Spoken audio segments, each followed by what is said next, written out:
Mutual फंडची भूमिका समजली आहे आणि म्युच्युअल फंड संकल्पना समजली आहे. विविध प्रकारचे म्युच्युअल फंड्स आणि ॲक्टिव्ह मॅनेजमेंट पाहिले आहे. सिव्ह मॅनेजमेंट कशी असते हे पाहिले आहे. विविध फंड्स आणि आर्थिक नियोजन म्हणजे काय असते, आर्थिक उद्दिष्टे म्हणजे काय असतात, आपण आपले पैसे कशा प्रकारे गुंतवू शकतो आणि जर आपण एक आर्थिक सल्लागार किंवा म्युच्युअल फंड वितरक असाल तर इतरांचे पैसे गुंतवून त्यांना त्यांच्या आर्थिक उद्दिष्टांपर्यंत पोहोचण्यास कसे मदत करू शकता. पहिले आणि दुसरे प्रकरण ह्याच गोष्टींवर आधारित आहे. आज आपण ज्या विषयावर बोलत आहोत तो म्हणजे या निजम सिरीज 5A मधील तिसरे आणि चौथे प्रकरण. तिसरे प्रकरण आहे भारतातील म्युच्युअल फंड्सची कायदेशीर रचना आणि चौथे प्रकरण आहे नियामक चौकट. कायदेशीरदृष्ट्या म्युच्युअल फंड्स कसे तयार होतात, त्यांची रचना कशी असते, नियामक रचना काय आहे, ते कोणत्या प्रकारे कार्य करतात. तिसरे प्रकरण आपल्याला ह्याच गोष्टींबद्दल सांगते. चौथे प्रकरण म्हणजे नियामक चौकट. सेबी नियमनामध्ये कसे कार्य करते आणि वेगवेगळ्या प्रकारच्या संस्था कोणत्या आहेत, हे सर्व आपण चौथ्या प्रकरणात शिकू. NISM सिरीज 5A हे सर्व वितरकांसाठी अनिवार्य परीक्षा आहे. आम्ही आमच्या येणाऱ्या व्हिडिओमध्ये NISM सिरीज 5A संपूर्ण अभ्यासक्रम कव्हर करू. हाय मित्रांनो, पुन्हा आमच्या चॅनल सेंट्री शाळा बाय सेंट्री सिटी स्वागत आहे. तुमचा वेल्थ पार्टनर मी अनुज आहे आणि तुम्ही NISM series 5A pass for sure videos पाहत आहात. चला सुरुवात करूया. जसं की मी तुम्हाला सांगितलं, तिसरं प्रकरण आहे भारतातील म्युच्युअल फंड्सची कायदेशीर रचना. कायदेशीरदृष्ट्या म्युच्युअल फंड्स कसे तयार होतात, त्यांची रचना काय आहे आणि म्युच्युअल फंड्सचे मुख्य घटक कोणते आहे, हे सगळं आपण आज या व्हिडिओमध्ये कव्हर करणार आहोत. सेबी रेग्युलेशन्स 1996 नुसार म्युच्युअल फंड्सची स्थापना भारतात एक ट्रस्ट म्हणून केली जाते. म्युच्युअल फंड्स भारतात ट्रस्टसारखे कार्य करतात, जे लोकांची बचत एकत्र करतात आणि नंतर ती कोणत्याही मालमत्ता वर्गामध्ये गुंतवतात. जे लोकांकडून त्यांची बचत एकत्र करतात आणि नंतर ती वेगवेगळ्या मालमत्ता वर्गांमध्ये गुंतवू शकतात. ही मालमत्ता वर्ग असू शकते इक्विटी, डेट, कमोडिटी, चलन किंवा सोने. हे कोणत्याही मालमत्ता वर्गामध्ये जाऊ शकतात. पण मुख्य भाग असा आहे की भारतात म्युच्युअल फंड्स ट्रस्ट म्हणून स्थापन केले जातात आणि जेव्हा मी म्हणतो की म्युच्युअल फंड्स ट्रस्टसारखे काम करतात तेव्हा ते ट्रस्ट डीड 1882 कायद्याच्या अधीन असतात.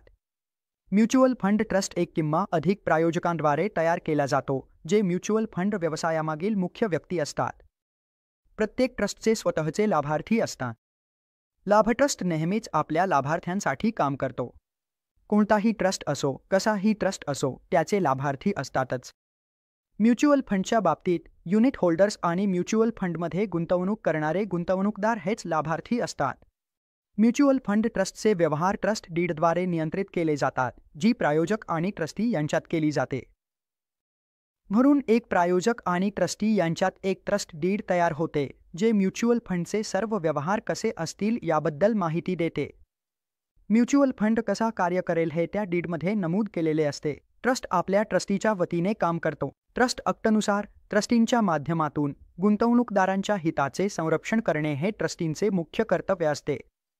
दैनंदिन व्यवस्थापन AMCकडून केले जाते आणि AMCची नेमणूक ट्रस्टकडून केली जाते. ट्रस्टी AMC सोबत इन्व्हेस्टमेंट मॅनेजमेंट करार करतो, ज्यामध्ये AMCच्या जबाबदाऱ्या स्पष्ट केल्या जातात.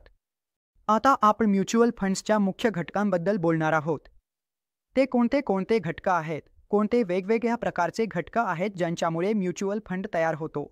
सर्वात पहिला घटक म्हणजे स्पॉन्सर. जसं मी तुम्हाला सांगितलं, स्पॉन्सर हा म्युच्युअल फंड व्यवसायामागचा मुख्य व्यक्ती असतो. म्युच्युअल फंड व्यवसाय सुरू करतो. म्युच्युअल फंड व्यवसायाची सुरुवात तोच करतो. स्पॉन्सर म्हणजे काय, तो कसा असावा आणि त्याच्या गरजा काय आहेत, हे आपण पाहूया. स्पॉन्सरकडे सर्व व्यवसाय व्यवहारांमध्ये प्रामाणिकपणा आणि पारदर्शकतेसह चांगला ट्रॅक रेकॉर्ड आणि प्रतिष्ठा असावी लागते. स्पॉन्सरने किमान 5 वर्षे आर्थिक सेवा क्षेत्रात व्यवसाय केला असावा. तो गेल्या 5 वर्षांपासून आर्थिक सेवा क्षेत्रात कार्यरत असावा. भारतातील कोणत्याही आर्थिक सेवा क्षेत्रात, मग ते AMC असो, आर्थिक सेवा असो किंवा कोणत्याही प्रकारचा ब्रोकिंग व्यवसाय असो, त्याचा संबंध आर्थिक उद्योगाशी असावा आणि गेल्या 5 वर्षांमध्ये त्याची निव्वळ संपत्ती सकारात्मक असावी. स्पॉन्सरने देखील गेल्या 5 वर्षांत नफा कमावलेला असावा आणि स्पॉन्सर हा एक योग्य व्यक्ती असावा. म्हणून जर या गुणवैशिष्ट्यांपैकी कोणत्याही व्यक्तीत असतील तर तो म्युच्युअल फंड्सचा स्पॉन्सर होऊ शकतो. स्पॉन्सर हा म्युच्युअल फंड व्यवसायामागील मुख्य व्यक्ती असतो. दुसरे म्हणजे board of trustees. Board of trustees कोण असतात, ते कसे काम करतात याबद्दल आपण पाहूया. NISM सिरीज 5A या परीक्षेच्या तयारीसाठी आपण हे जे व्हिडिओ बनवत आहोत या व्हिडिओंचा एकच उद्देश आहे की तुम्हाला NISM सिरीज 5A ही परीक्षा पास करायला मदत करणे. यासाठी आम्ही तुम्हाला अतिशय सोप्या पद्धतीने समजावून सांगू आणि त्यांच्या टर्म्सना स्पर्श करताना त्या टर्म्सबद्दलही सांगू ज्या परीक्षेत वारंवार विचारल्या जातात. स्पॉन्सर कोण असतो हे आपण पाहिलं. आता आपण बोर्ड ऑफ ट्रस्टीजबद्दल बोलूया. सेबीने यासाठीही एक नियमावली तयार केली आहे की ट्रस्टी कोण असू शकतो आणि तो कसा काम करू शकतो. प्रत्येक ट्रस्टी हा क्षमतेचा, प्रामाणिकपणाचा आणि प्रतिष्ठेचा व्यक्ती असावा लागतो. कोणतीही नैतिक अधपतनाची मोरल टर्पिट्यूड दोषी असलेली व्यक्ती ट्रस्टी म्हणून नेमली जाऊ शकत नाही. कोणतीही आर्थिक गुन्हा किंवा सिक्युरिटी कायद्याचे उल्लंघन केल्याबद्दल दोषी ठरलेली व्यक्ती ट्रस्टी म्हणून नेमली जाऊ शकत नाही. आणि मुख्य मुद्दा असा आहे की कोणताही डायरेक्टर, अधिकारी किंवा कर्मचारी म्युच्युअल फंडचा ट्रस्टी म्हणून नेमला जाऊ शकत नाही. आणि एका म्युच्युअल फंडमध्ये ट्रस्टी असलेली व्यक्ती दुसऱ्या म्युच्युअल फंडमध्ये ट्रस्टी म्हणून नेमली जाऊ शकत नाही. हा देखील एक मुख्य मुद्दा आहे. म्हणून या 2-3 मुद्द्यांपैकी एक प्रश्न तुम्हाला विचारला जाऊ शकतो. चला आता ट्रस्ट्यांच्या जबाबदाऱ्या काय आहेत ते पाहूया. ट्रस्टी सोबत एक इन्व्हेस्टमेंट मॅनेजमेंट अग्रीमेंट करतो ज्यामध्ये चे सर्व फंक्शन्स नमूद केलेले असतात. ट्रस्टीकडे हा अधिकार आहे की तो कडून कोणत्याही गोष्टीबद्दल कोणतीही माहिती मागू शकतो. ट्रस्टी हे सुनिश्चित करतो की सर्व स्कीम्स आणि त्यांच्याशी संबंधित सर्व व्यक्ती जसे की fund manager, compliance officer, RT agents, auditors यांची योग्य प्रकारे नियुक्ती झाली आहे आणि सर्व प्रणाली व्यवस्थित आहे. आणि जो मुख्य भाग आहे इथे आपण हे म्हणतोय की ट्रस्टीचं मुख्य काम म्हणजे युनिट होल्डर्सच्या हिताचं संरक्षण करणं आणि कोणत्याही परिस्थितीत त्यात तडजोड होऊ नये हे पाहणं आणि ट्रस्टींनी हे नीट पार पाडलं पाहिजे. दरवर्षी सेबीला अहवाल द्यावा लागतो. स्पॉन्सर आणि ट्रस्टीज नंतर आता नंबर येतो म्युच्युअल फंड कंपनीचा, ज्याला ॲसेट मॅनेजमेंट कंपनी असंही म्हणतात. व्यवसायाचं दैनंदिन व्यवस्थापन कडून केलं जातं आणि ची निव्वळ संपत्ती किमान 50 कोटी रुपये असावी. याशिवाय किमान 50% संचालक हे स्वतंत्र संचालक असावे जे स्पॉन्सर, कोणत्याही प्रकारच्या सबसिडी किंवा ट्रस्टीज यांच्याशी संबंधित नसावे. 50% जे संचालक आहे त्यांना स्वतंत्र संचालक असणं आवश्यक आहे आणि त्यांचा स्पॉन्सरशी कोणताही संबंध नसावा.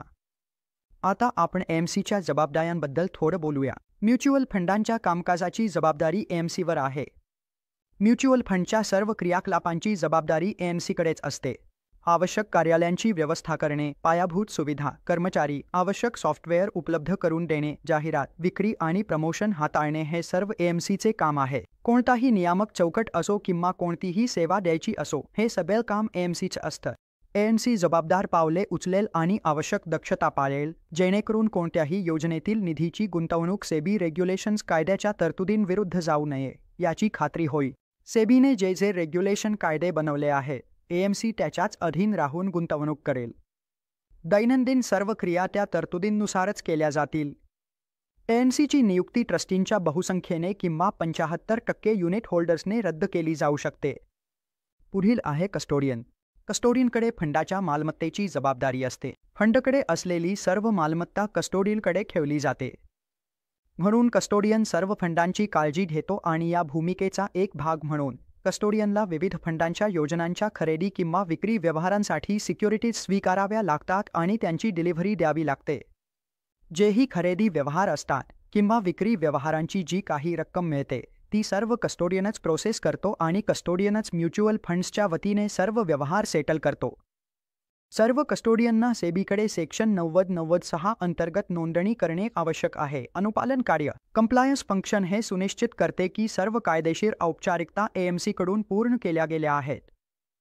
जर म्युच्युअल फंडने कोणतीही नवीन योजना सुरू केली असेल तर सेबीने सांगितलेली सर्व आवश्यक माहिती, रिस्क मीटरपासून गुंतवणुकीचे उद्दिष्ट आणि गुंतवणूक तत्त्वज्ञानापर्यंत या सर्व गोष्टी कायदेशीरदृष्ट्या ते तपासतील. कंप्लायन्स अधिकारी विविध कंप्लायन्स आणि नियामक मुद्द्यांवर ट्रस्टीसोबत जवळून काम करतो. फंड व्यवस्थापन. फंड व्यवस्थापन हे AMCमधील सर्वात महत्त्वाचे काम आहे. असं म्हणतात की ज्या म्युच्युअल फंडचं फंड व्यवस्थापन चांगलं असतं त्या म्युच्युअल फंडचे फंड्स तितकेच चांगले असतात. आणि जर तुम्ही इतिहास पाहिला तर असं दिसून आलं आहे की म्युच्युअल फंडचे जे फंड मॅनेजर्स आहेत, काही फंड मॅनेजर्स हे या इंडस्ट्रीचे पायनियर्स आहेत आणि त्यांच्या स्कीम्सनी खूप चांगले परतावे दिले आहेत. खरं तर त्यांनी मार्केटला खूप चांगल्या मार्जिनने हरवले आहे. फंड मॅनेजरची जी टीम आहे ती 3 भागांमध्ये विभागली जाते: ॲनालिस्ट्स, फंड मॅनेजर्स आणि डीलर्स. ॲनालिस्टचं काम असतं ते कंपनीच्या ऑपरेशनल क्षेत्रात जातात, टॉप मॅनेजमेंटला भेटतात. ते संपूर्ण संशोधन करतात आणि त्यानंतर एखादा स्टॉक निवडतात. फंड मॅनेजर्स पुन्हा फंड मॅनेजर्सही हेच काम करतात. आणि डीलर्स हे ऑर्डर्स एक्झिक्यूट करतात. ॲनालिस्ट विविध संधींचा अभ्यास करतो, मग ती इंडिव्हिज्युअल सिक्युरिटीज असोत किंवा कुठलाही शेअर असो. ॲनालिस्ट आपली रिपोर्ट फंड मॅनेजरला देतो. फंड मॅनेजर रिपोर्टला मंजुरी देताना पुढे स्टॉक घ्यायचा की नाही शेवटचा निर्णय हा फंड मॅनेजरचाच असतो. ऑपरेशन्स आणि customer service team. Mutual fund कंपनीमध्ये जेवढ्या अर्ज प्रोसेसिंगसाठी येतात, कुठलीही केलेली गुंतवणूक, ती ऑनलाईन असो किंवा ऑफलाईन, ती सर्व कस्टमर सर्व्हिस सिस्टीममधून जावी लागते. जेव्हा कुठलाही ग्राहक कोणत्याही म्युच्युअल फंड ऑफिसला भेट देतो, तेव्हा कस्टमर सर्व्हिस टीम त्याला अटेंड करते. KYC पासून ते त्याची गुंतवणूक पूर्ण होईपर्यंत सगळं काम सर्व्हिसेस टीम किंवा ऑपरेशन्स टीमचं असतं. त्याला KYC बद्दल सांगणे, त्याच्या KYC डॉक्युमेंट्सबद्दल माहिती देणे, त्याच्या गुंतवणुकीबद्दल सांगणे, फॉर्म भरून घेणे आणि त्याचा चेक ऑर्डरमध्ये आहे की नाही हे तपासणे. सर्व गोष्टी ज्या फॉर्मवर गुंतवणुकीसाठी लिहिल्या आहे त्या फॉर्मवर योग्य आहेत की नाही हे तपासणे. हे सगळं ट्रान्झॅक्शन संबंधित काम, प्रोसेसिंगचं काम हे सर्व्हिसेस टीमचं आहे. सेल्स आणि मार्केटिंग टीम. फंड मॅनेजर्स त्यांचं काम करत आहेत. त्यांनी एक NFO लॉन्च केला आहे, ज्याला न्यू फंड ऑफर म्हणतात. आता वेळ येते सेल्स आणि मार्केटिंग टीमची. सेल्स आणि मार्केटिंग ही ती टीम आहे जी लोकांकडे जाऊन, डिस्ट्रीब्युटर्सकडे जाऊन, गर्सकडे जाऊन त्यांच्या NFO बद्दल त्यांना सांगतात, त्यांना अपडेट करतात, स्कीमबद्दल माहिती देतात किंवा त्यांना हवी असलेली माहिती पुरवतात, जेणेकरून स्कीममध्ये जास्तीत जास्त गुंतवणूक आणता येईल. त्यामुळे मुख्य जबाबदाऱ्या म्हणजे बिडिंग, जाहिरात, विविध इव्हेंट्सचे व्यवस्थापन आणि म्युच्युअल फंड प्रॉडक्ट्सचे वितरण विविध वितरण चॅनेल्सद्वारे करणे यांचा समावेश होतो. जसं मी तुम्हाला सांगितलं, जे काही वितरण चॅनेल्स आहे त्यात आमचे म्युच्युअल फंड डिस्ट्रीब्युटर्स, गर्स आणि वेगवेगळ्या प्रकारच्या संस्था आणि म्युच्युअल फंड्स विकणाऱ्या ऑर्गनायझेशन्स यांचा समावेश होतो.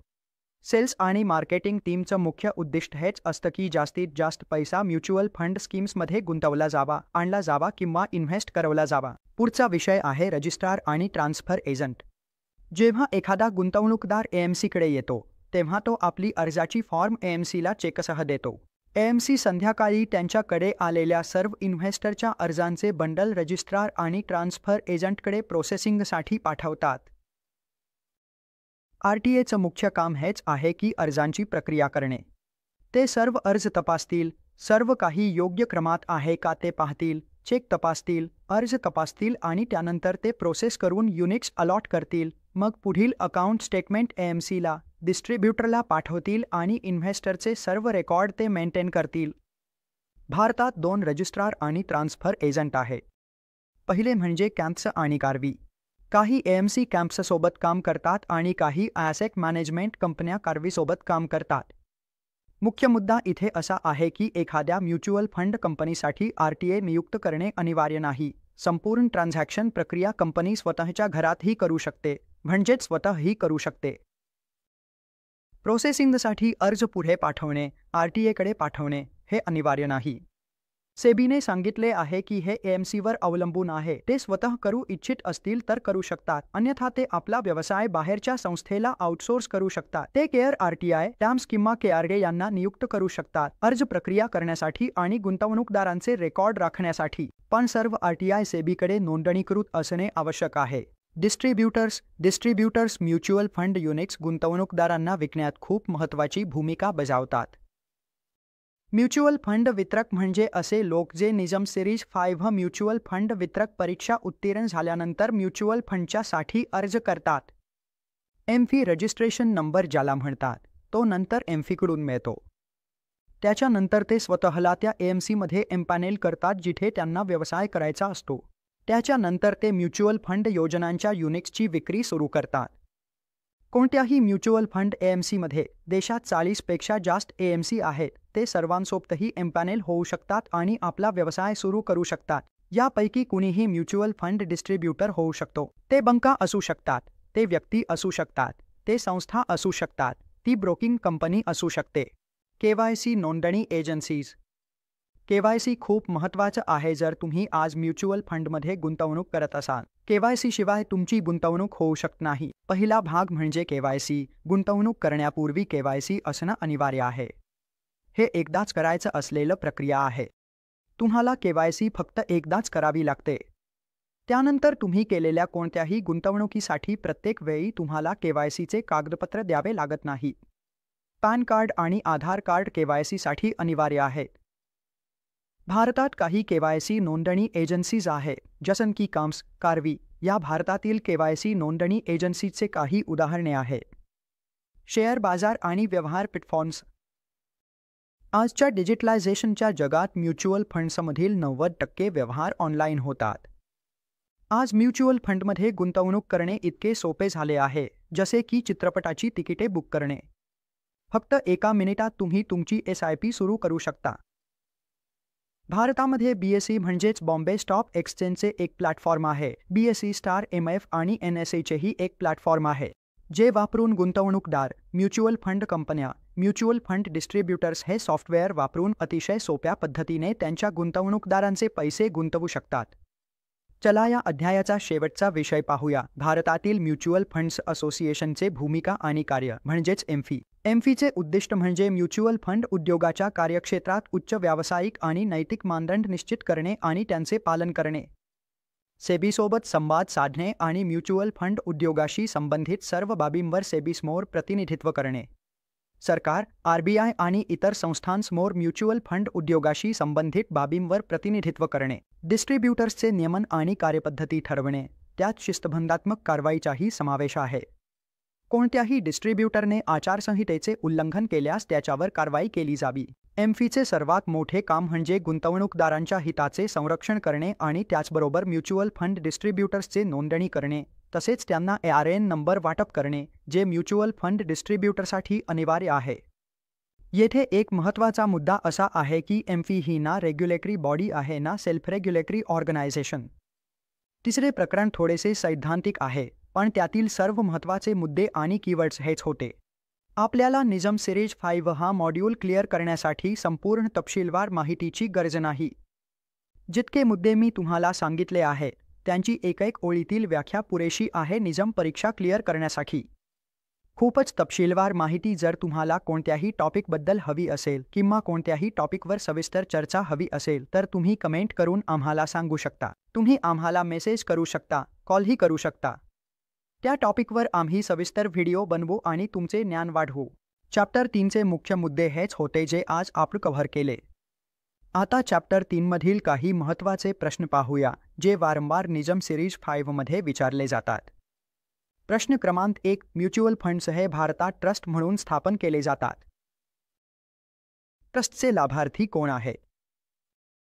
जसं मी तुम्हाला आधीही सांगितलं होतं, भारतातील म्युच्युअल फंड्सच्या बाबतीत म्युच्युअल फंड्स हे ट्रस्ट म्हणून स्थापन केले जातात आणि युनिट होल्डर्स हे ट्रस्टचे लाभार्थी असतात. म्हणून बरोबर उत्तर आहे C. Unit holders. म्युच्युअल फंडचे दैनंदिन व्यवस्थापन कोण पाहते? प्रश्न क्रमांक 2. तर आपण पाहिलं की एसेट मॅनेजमेंट कंपनी म्हणजेच AMC ही म्युच्युअल फंडचे दैनंदिन व्यवस्थापन करते. म्युच्युअल फंडचे सर्व ऑपरेशनल किंवा इतर कामकाज AMCच पाहते. प्रश्न क्रमांक 3. विविध कॉर्पोरेट कृती जसे की बोनस, डिव्हिडेंड, राईट्स इत्यादी ट्रॅक करण्याचे काम कोणाचे आहे, ज्या कंपन्यांमध्ये म्युच्युअल फंड स्कीमने गुंतवणूक केलेली आहे? तर मी तुम्हाला सांगतो, योग्य उत्तर आहे कस्टोडियन. कस्टोडियनचे हे काम आहे की तो सर्व कॉर्पोरेट कृतींवर लक्ष ठेवतो, मग ती बोनसशी संबंधित असो, एखाद्या शेअरमध्ये डिव्हिडेंड मिळाला असो किंवा राईट्स इश्यू झाले असोत. कस्टोडियन या सर्व गोष्टींचा ट्रॅक ठेवतो.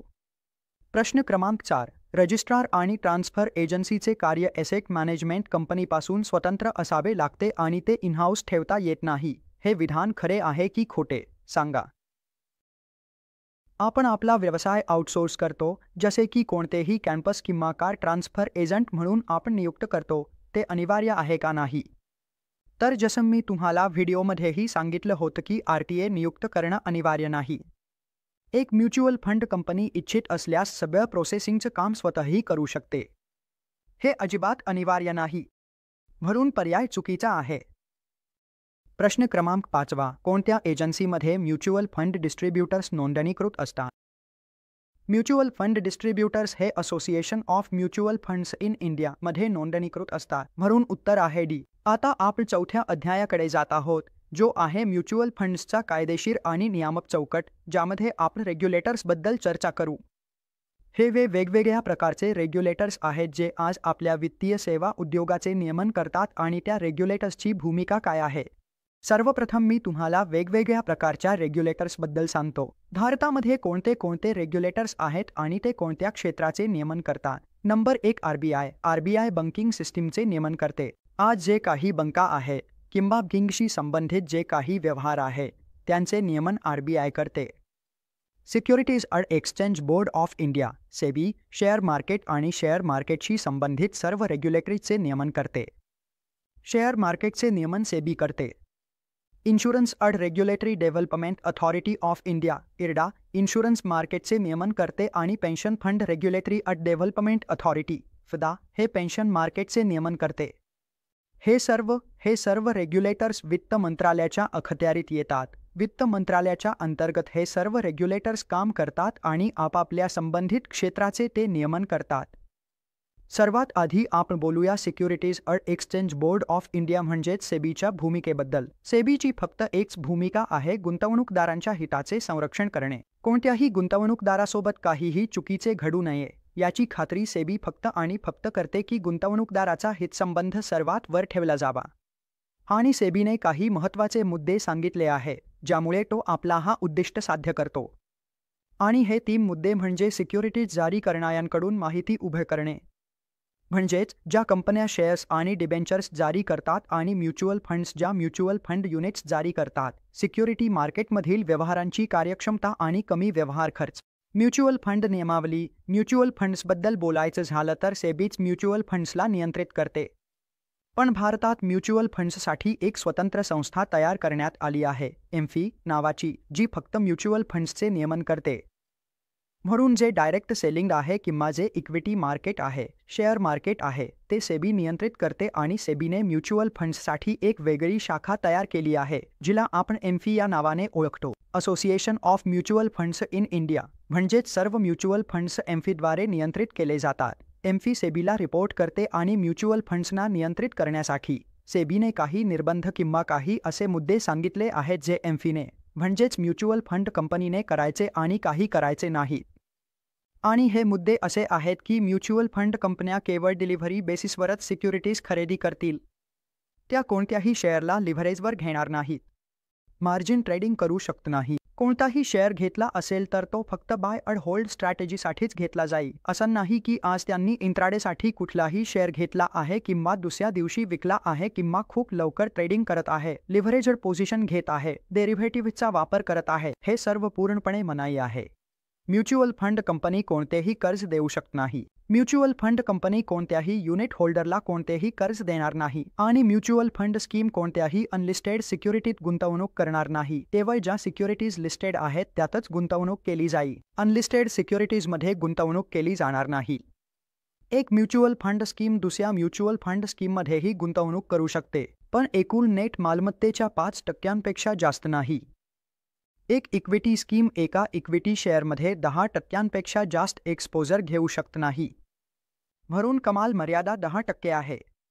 कोणताही शेअर कोणत्याही म्युच्युअल फंड स्कीममध्ये खरेदी केला जातो तर कमाल मर्यादा 10% आहे. 9.59%. 1% तुम्हाला जितके घ्यायचे असेल तितके घेऊ शकता. पण 10%पेक्षा जास्त तुम्ही एका सिक्युरिटीत किंवा एका म्युच्युअल फंडमध्ये एका शेअरमध्ये 10%पेक्षा जास्त पैसे गुंतवू शकत नाही. LSS नोटिफिकेशन म्हणते की किमान 80% LSS फंड्सची म्हणजे LSSची किमान 80% गुंतवणूक ही इक्विटी आणि इक्विटीशी संबंधित साधनांमध्ये असावी. आणि डेट म्युच्युअल फंड्सच्या बाबतीत mutual fund scheme unlisted debt सिक्युरिटीजमध्ये गुंतवणूक करणार नाही आणि डेट म्युच्युअल फंड्सच्या बाबतीत mutual fund company unlisted debt सिक्युरिटीजमध्ये गुंतवणूक करणार नाही. फक्त लिस्टेड सिक्युरिटीजमध्येच गुंतवणूक करता येईल. अनलिस्टेडमध्ये इथे गुंतवणूक करता येणार नाही. सेबीने हे स्पष्टपणे नाकारले आहे. सेबीने जाहिरातींबाबतही काही तरतुदी केल्या आहेत, ज्या आपले म्युच्युअल फंड स्कीम्स कशा प्रकारे जाहिरात करू शकतात, काय लिहू शकतात आणि भूतकाळातील कामगिरी कशी नमूद करू शकतात याबद्दल नियम केले आहे। या सर्वांसाठी सेबीने काही तरतुदी केल्या आहेत, जसे की जाहिरात अचूक, न्याय्य, संपूर्ण आणि सोपी असावी। कोणतीही जाहिरात जी म्युच्युअल फंड कंपनी करते ती अगदी सोप्या भाषेत असावी, जी सामान्य माणसालाही समजू शकेल। ती अगदीच न्याय्य, स्वच्छ आणि संपूर्ण असली पाहिजे। जाहिरातीत कोणतीही खोटी माहिती असू नये। जाहिरातीत असा कोणताही स्लोगन नसावा जो जोखमीला जास्त दाखवतो किंवा परताव्याला जास्त दाखवतो। कोणत्याही सेलिब्रिटीला आपण कोणत्याही जाहिरातीचा भाग बनवू शकत नाही। चला आता पाहूया की म्युच्युअल फंड्सनी परफॉर्मन्स कशी दाखवायची आहे। यासाठी सेबीने काही मार्गदर्शक तत्त्वे सांगितली आहे। जेव्हा म्युच्युअल फंड योजना 3 वर्षांपेक्षा जास्त काळ अस्तित्वात आहे, जर एखादी म्युच्युअल फंड योजना 3 वर्षांपेक्षा जास्त काळ अस्तित्वात असेल, तर तिला तिची मागील कामगिरी गेल्या 1 वर्षातील, गेल्या 3 वर्षातील, गेल्या 5 वर्षातील आणि सुरुवातीपासूनची देखील दाखवावी लागेल। एक स्टँडर्ड उदाहरण म्हणून 10,000 रुपये दाखवावे लागेल की तुमच्या स्कीममध्ये 10,000 रुपये कसे गुंतवले गेले, ते कसे वाढले आहे, 1 वर्षात किती वाढले आहे, 3 वर्षात किती वाढले आहे, 5 वर्षात किती वाढले आहे। हे स्टँडर्ड 10,000 रुपयेचे उदाहरण सर्व म्युच्युअल फंड स्कीमसाठी अनिवार्य आहे जेव्हा त्या त्यांच्या परफॉर्मन्स दाखवण्याबद्दल बोलतात। आणि जर एखाद्या फंड मॅनेजरने एखादी स्कीम सुरुवातीपासून मॅनेज केली नसेल किंवा मध्येच फंड मॅनेजर बदलला असेल, तर हे देखील उघडपणे सांगणे खूप आवश्यक आहे। पुढील विषय आहे गुंतवणूकदारांचे हक्क आणि जबाबदाऱ्या। गुंतवणूकदारांचे काही हक्क आहेत आणि त्यांच्यावर काही जबाबदाऱ्या आहेत। ते काय आहे ते आपण पाहूया। पहिला आहे लाभदायक मालकी हक्क। युनिटधारकांना योजनेच्या मालमत्तेवर प्रमाणानुसार मालकी हक्क असतो। गुंतवणूकदार युनिक प्रमाणपत्र मागू शकतात। युनिकधारक आपले युनिक प्रमाणपत्र देखील मागू शकतो एका एएमसीकडून, आणि जर त्याला त्याचे युनिक्स डीमॅटमध्ये घ्यायचे असतील तर तो त्याच्या डीमॅट खात्याची माहिती शेअर करून डीमॅटमध्ये देखील युनिक्स घेऊ शकतो।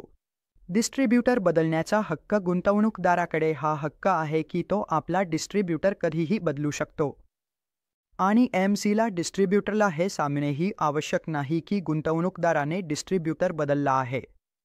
त्याला फक्त एएमसीला रिटर्न अर्ज द्यावा लागतो।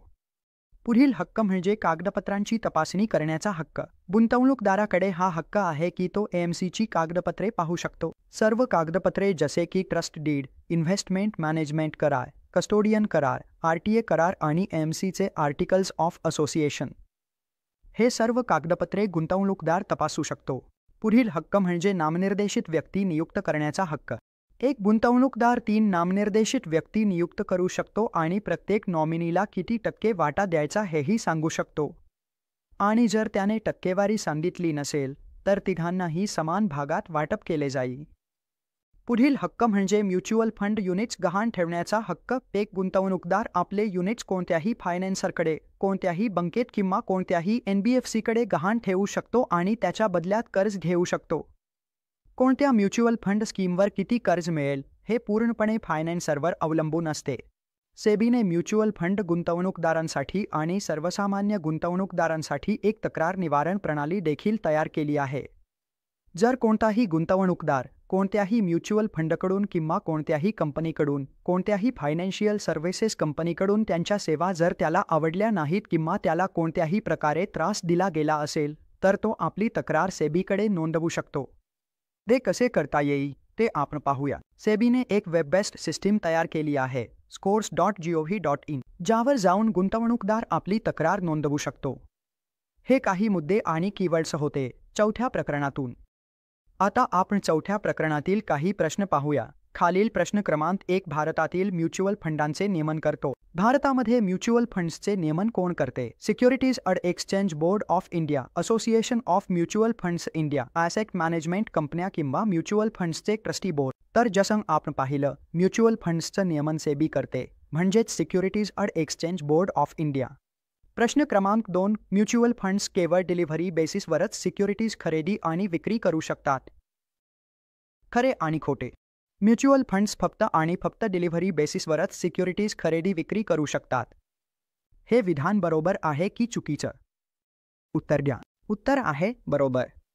सेबीने स्पष्टपणे सांगितले आहे की म्युच्युअल फंड्सना जी काही सिक्युरिटी घ्यायची आहे ती केवळ डिलिव्हरी बेसिसवरच घ्यावी लागेल, तुम्ही ती फक्त इंट्राडेमध्ये विकू शकत नाही. प्रश्न क्रमांक 3. इक्विटी लिंक्ड सेव्हिंग स्कीमच्या बाबतीत म्युच्युअल फंड स्कीमच्या कॉर्पसमधील किमान किती टक्के रक्कम इक्विटी आणि इक्विटी संबंधित साधनांमध्ये गुंतवली पाहिजे? मध्ये किमान किती टक्के इक्विटी आणि इक्विटी संबंधित साधने असावीत? उत्तर आहे सी च्या बाबतीत 80% रक्कम इक्विटीत गुंतवली पाहिजे. खालीलपैकी कोणते विधान म्युच्युअल फंडसाठी सेलिब्रिटी एंडोर्समेंट संदर्भात योग्य आहे? प्रश्न क्रमांक 4. स्पष्टपणे एसीबीआयने सांगितले आहे की कोणतीही जाहिरात असेल तर ती इंडस्ट्री लेव्हलवरच असावी. त्यामध्ये कोणतीही स्कीम प्रमोट केली जाणार नाही. त्यामध्ये कोणतेही रिटर्न्स प्रमोट केले जाणार नाही. त्यामध्ये कोणताही म्युच्युअल फंड प्रमोट केला जाणार नाही. इंडस्ट्री लेव्हलवर जागरूकता वाढवण्यासाठी गुंतवणूकदारांना म्युच्युअल फंडबद्दल जागरूक करण्यासाठी या जाहिराती केल्या जातील. म्हणून योग्य उत्तर आहे जसे की आपण सेलिब्रिटी एंडोर्समेंट आणि इंडस्ट्री लेव्हलवर म्युच्युअल फंड्सबद्दल जागरूकता वाढवण्यासाठी परवानगी दिली आहे. प्रश्न क्रमांक 5. गुंतवणूकदारांना त्यांच्या म्युच्युअल फंड फोलिओसाठी कमाल किती नॉमिनी नमूद करण्याचा अधिकार आहे? हे स्पष्टपणे सांगितले आहे की गुंतवणूकदाराला कमाल 3 नॉमिनी नमूद करण्याचा अधिकार आहे. एक गुंतवणूकदार 3 नॉमिनी बनवू शकतो. त्या तिघांना तो समान प्रमाणात वाटू शकतो किंवा कोणाला जास्त द्यायचे असेल तर त्यानुसार जास्तही देऊ शकतो. आणि जर त्याने कोणतेही प्रमाण दिले नसेल तर एएमसी तिघांनाही समान प्रमाणात वाटप करेल. म्हणून मित्रांनो, आज आपण अध्याय 3 आणि अध्याय 4 मधील काही मुख्य मुद्दे चर्चा केले, काही प्रश्नही चर्चा केले. मला आशा आहे की तुम्हाला तिसरा आणि चौथा अध्यायातील काही गोष्टी स्पष्ट झाल्या असतील आणि परीक्षेत येऊ शकणारे मुद्दे, वारंवार विचारले जाणारे प्रश्न हेही आपण पाहिले. तरीही तुम्हाला एखाद्या विषयावर आम्ही व्हिडिओ बनवावा, तुम्हाला सांगावं, समजावून द्यावं असं वाटत असेल तर तुम्ही आम्हाला कमेंट करू शकता. तुम्ही आम्हाला मेसेजही करू शकता आणि कृपया पुढील व्हिडिओसाठी या चॅनलला लाईक करा आणि सबस्क्राईब करा. खूप खूप धन्यवाद.